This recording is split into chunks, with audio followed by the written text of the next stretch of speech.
মানুষের যে অসহনীয়তার সৃষ্টি হয়েছে, আজকের ইলেকট্রিকের বিলের দাম বিজেপি এবং তৃণমূলকে ইলেকট্রাল বন্ডের নামে আরো টাকা দিয়েছে। নির্বাচনী বন্ডের টাকা কোথায় গেল? বিজেপি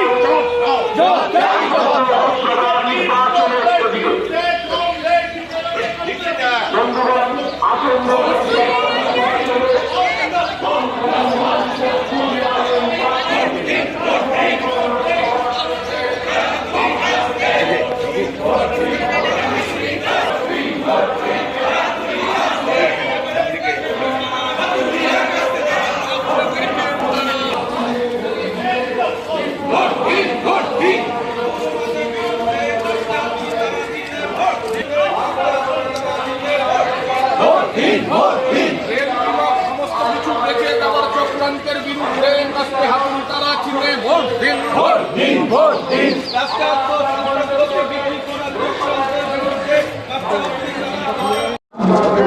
কালকে হুগলি প্রার্থী রচনা এই গরমে রোজ বেরোচ্ছেন বলে তার ডায়েট চার্ট প্রকাশ করেছেন।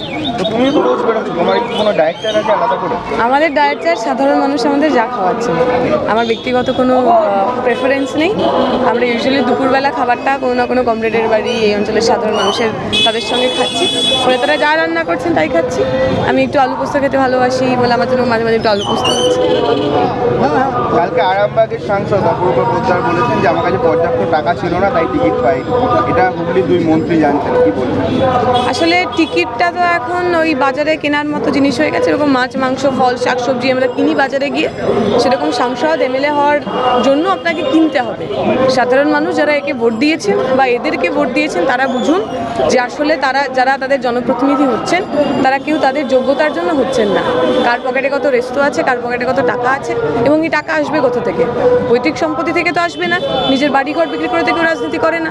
অতএব লোকের পকেট মেরে আমি টাকা তৈরি করব, টাকা কামাবো, তারপর সেই টাকা দিয়ে আমাকে টিকিট কিনে যাতে আমি আরও বেশি টাকা কামাতে পারি তার বন্দোবস্ত করতে হবে। পশ্চিমবঙ্গের সাধারণ মানুষ এই খেলা বুঝছেন এবং এইবারের নির্বাচনে তার প্রতিফলন।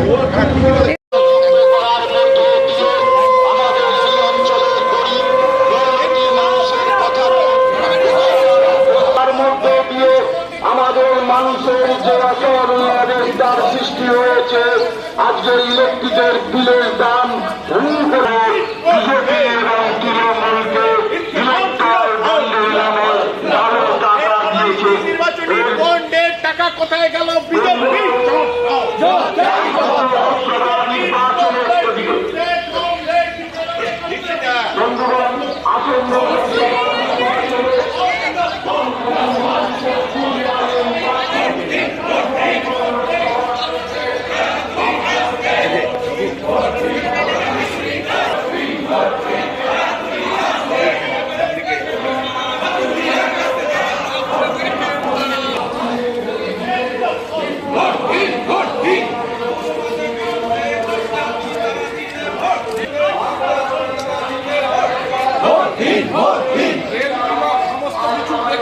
চক্রান্তের বিরুদ্ধে কাস্তে হাত তারা চিনে ভোট দিন, ভোট দিন, ভোট দিন।